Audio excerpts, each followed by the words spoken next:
goats and pigs, because they said they tasted like man. According to her grandfathers they were a very evil people and full of magic. All of this the old woman told us quite briskly after she had drunk the water. I think because her wound had mortified and she felt no pain. Her information, however, as is common with the aged, dealt entirely with the far past. Of the history of the Amahagger since the days of her forebears she knew nothing, nor had she seen anything of Inez. All she could tell us was that some of them had attacked her village at dawn and that when she ran out of the hut she was spared. While Robertson and I were wondering what we should do with the poor old creature whom it seemed cruel to leave here to perish, she cleared up the question by suddenly expiring before our eyes. Uttering the name of some one with whom doubtless she had been familiar in her youth 3 or 4 times over, she just sank down and seemed to go to sleep, and on examination we found that she was dead. So we left her and went on. Next day we came to the edge of the great river, here a sheet of placid running water about a mile across, for at this time of the year it was low. Perceiving quite a big village on our left, we went to it and made enquiries, to find that it had not been attacked by the cannibals, probably because it was too powerful, but that 3 nights before some of their canoes had been stolen, in which no doubt these had crossed the river. As the people of this village had traded with Robertson at Strathmuir, we had no difficulty in obtaining other canoes from them in which to cross the Zambesi in return for one of our oxen that I could see was already sickening from tsetse bite. These canoes were large enough to take the donkeys that were patient creatures and stood still, but the cattle we could not get into them for fear of an upset. So we killed the 2 driven beasts that were left to us and took them with us as dead meat for food, while the 3 remaining pack oxen we tried to swim across, dragging them after the canoes with hide rheims round their horns. As a result 2 were drowned, but one, a bold-hearted and enterprising animal, gained the other bank. Here again we struck a sea of reeds in which, after casting about, Hans once more found the spoor of the Amahagger. That it was theirs beyond doubt was proved by the circumstance that on a thorny kind of weed we found a fragment of cotton dress which, because of the pattern stamped on it, we all recognized as one of that Inez had been wearing.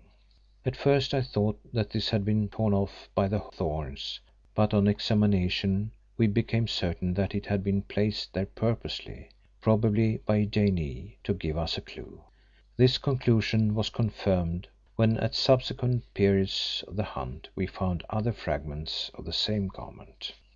Now it would be useless for me to set out the details of this prolonged and arduous chase, which in all endured for something over 3 weeks. Again and again we lost the trail and were only able to recover it by long and elaborate search, which occupied much time.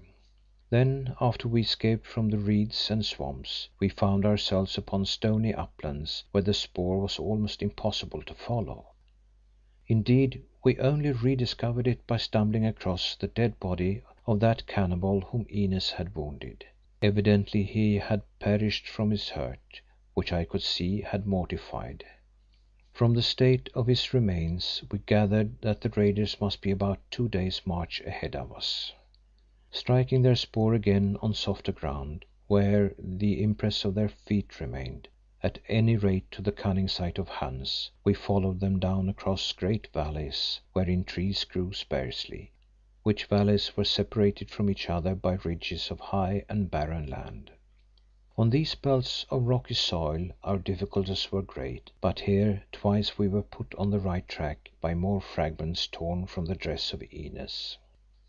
At length we lost the spoor altogether, not a sign of it was to be found. We had no idea which way to go. All about us appeared these valleys covered with scattered bush running this way and that, so that we could not tell which of them to follow or to cross. The thing seemed hopeless, for how could we expect to find a little body of men in that immensity? Hans shook his head and even the fierce and steadfast Robertson was discouraged. "I fear my poor lassie is gone," he said, and relapsed into brooding as had become his wont.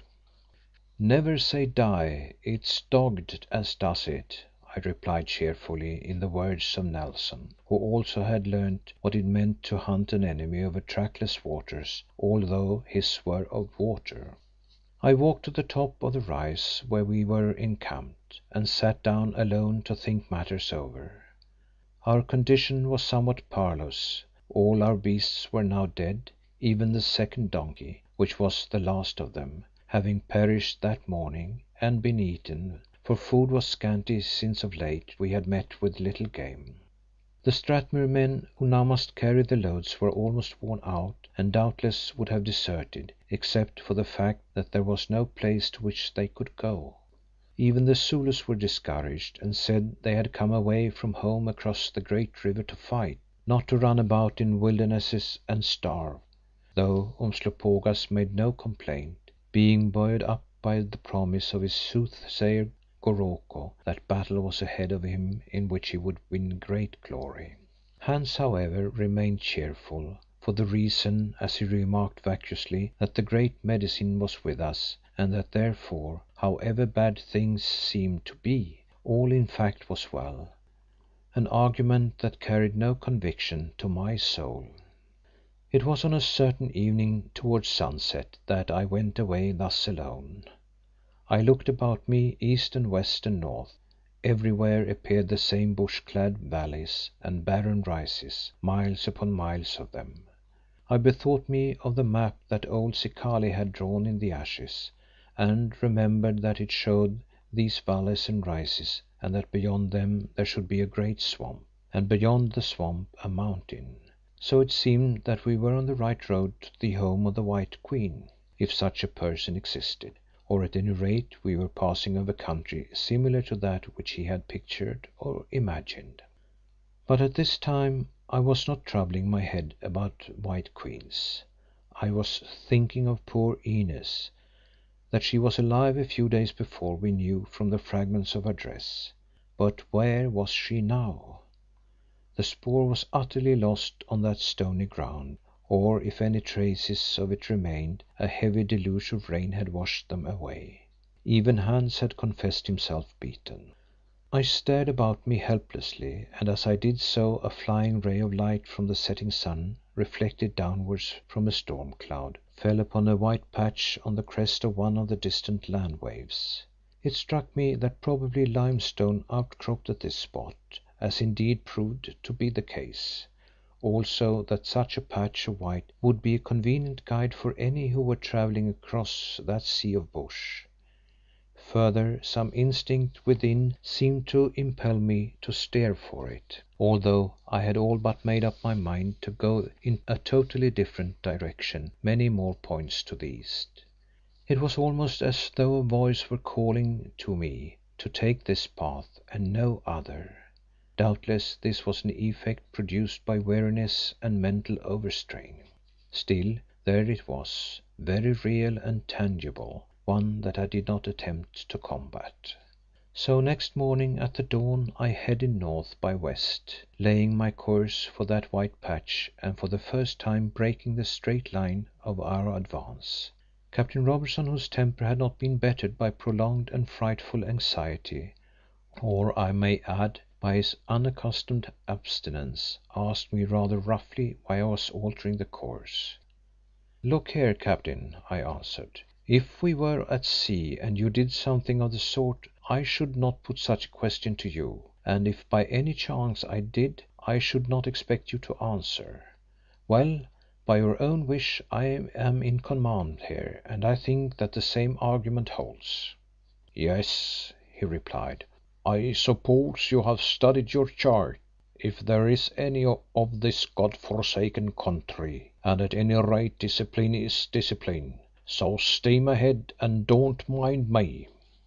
The others accepted my decision without comment. Most of them were so miserable that they did not care which way we went, also they were good enough to repose confidence in my judgment.